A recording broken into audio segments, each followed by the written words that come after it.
Welcome, Gemini. Thank you for joining me for your March forecast for the Sun or the Ascendant. If you've yet to subscribe, I'd love it if you would do so now. This month begins with a lot of energy in the part of your scope to do with the way you connect to the wider world. That's known as the 10th solar house, or if you like, the midheaven. This is very much to do with your career, but it's also to do with how people perceive you. But if your career is not the focus of your attention, it may perhaps be that you look after your grandchildren. That's the thing that inspires you.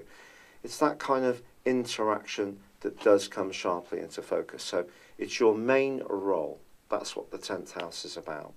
And as this month begins, you have the Sun in this location, but also your ruler, Mercury. Now, from the 5th of this month, Mercury slams on the brakes, goes into a retrograde, which lasts through to the 28th.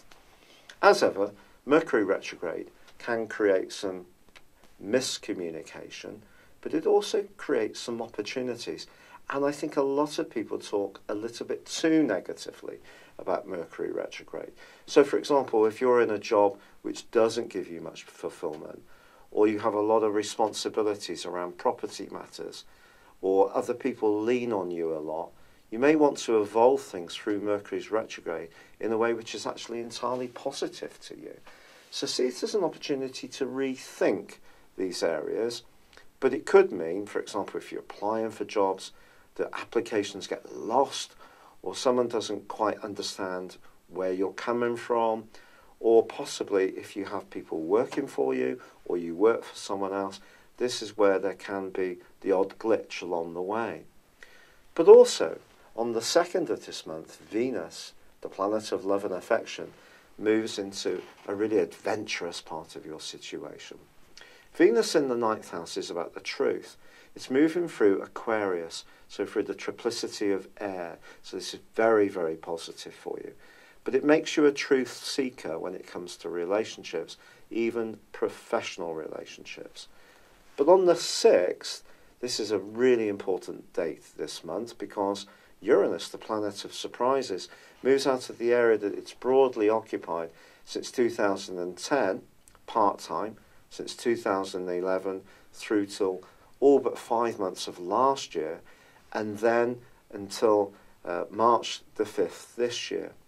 So it's moving out of your sector of friendship, moving out of the part of your scope that's to do with the more idealistic side of your nature. And Uranus pitches up for the next 7 years in a much more psychological area. I'm going to be telling you more about Uranus being in your 12th solar house in the weeks and months to come. But initially, I think it's asking you to tap into the deepest parts of your psyche to understand whether you are as liberated in being the person you want to be within your overall worldly circumstances as you can be. Now, for all of us, there are, of course, compromises, because with freedom comes responsibilities. We can't have it all on our own terms. But if there is just something pulsing away deep within you that suggests you haven't quite reached your fullest psychological potential, Uranus will help to open you up entirely positively during this next 7-year period. But the new moon combines with Neptune. And if you are applying for jobs, if it is to do with a caring role, a supportive role, where you can use your sensitivity to assist others, I think this could be a crucially positive new moon. So, for example, if you work in a spiritual sector, or you're involved in healthcare, or you provide some kind of management role which has some kind of social dynamic to it, so you're supporting those who are less fortunate, the more caring, supportive energy of Neptune will feed into the energy of the Sun.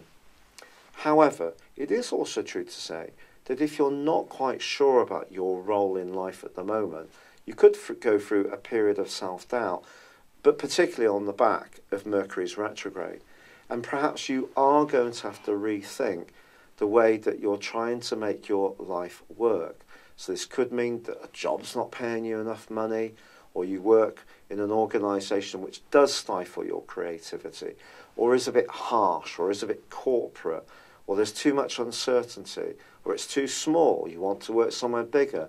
Everyone's different, and how you adapt to the external energies coming your way will be entirely unique to you, the individual.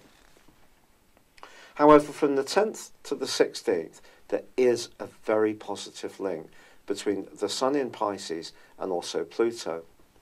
And if you are wanting to be a bit more businesslike about things, cut through any uncertainties, be a bit more thrusting and ambitious, that particular aspect can give you a tremendous amount of motivation and make you a force to really be reckoned with.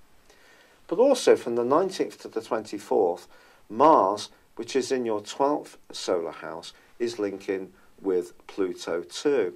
When these two get together, they create a tremendous amount of drive. But I think this one suggests that something that's less tangible can actually be very valuable to you. So, for example, someone could give you a tremendous piece of advice, or perhaps you can learn something through some very detailed research, or perhaps you can drill down very profoundly within yourself to unlock untapped resources in terms of your enthusiasm, your self-belief, or what you really need to be in touch with to transform your situation in the way you really want to do. But the Sun does move on the 21st into the sign of Aries, which for you is a wonderful transition. It's also the spring equinox. Wherever we are in the world, it's the start of the new tropical zodiac as the Sun returns to Aries. Now, there is a full moon on the same day in your sister air sign of Libra, and it's possible that in the last 10 days of this month, you may be juggling your time a little bit. Perhaps there are still those professional considerations because Mercury is going to be combining with Neptune the last 10 days of this month. And of course, with Mercury retrograde until the 28th, there's still a lot of food for thought about how you should be going forwards. But the Sun moving into Aries is very much more future orientated for you. It's very much more about friendships. It's very much about group situations. It's about networking. So if you do need to link out to other people and can raise your profile, being very imaginative about how you do this can be a real asset. But I think the full moon saying to you, you cannot please all of the people all of the time, Gemini. Don't spread yourself too thinly. And when it comes to balancing your individual hopes, which is where the full moon is, with your collective responsibilities, there will be a bit of a juggling act. Now, Venus is going to be moving as this month draws to a close into the sign of Pisces, so the energy is still going to be very active in your 10th solar house. So your personal identity and how it links to the wider world is definitely under a huge astrological spotlight this month. Being open to new ways of doing things, Neptune. Being sensitive, Neptune. Being caring, Neptune can all feature. But remember, Neptune can also create uncertainty, a swirling mist, a fog, which can drain us. So if you're not quite sure about what you want to do, at times you can feel that your energy is that much lower. And in such circumstances, as the Sun moves into Aries, you're going to start to collect yourself together. But I do feel that you may need to separate yourself from something which doesn't necessarily serve a useful purpose. Perhaps you're almost being too giving to the wrong people or the wrong cause, and it's about bringing this in to you, which is what I think the transit into Aries is about. That ingress is about focusing more on the people who really matter, but at the same time, not to the point that you're not focusing on your own needs, but getting a nice balance between the two. So it's an exciting month, and the truth seeker, which is Venus around your relationships, mostly in the sign of Aquarius, can be very, very positive for you. And it's also going to make you very resistant to just accepting things at face value, which actually is a really superb thing.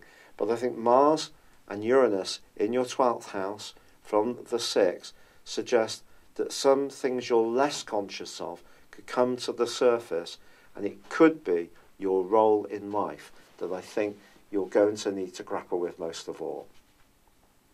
It's been a real pleasure being with you, Gemini. Please know that you can order your 12-month personal horoscope from me, which is based on your time, date and place of birth.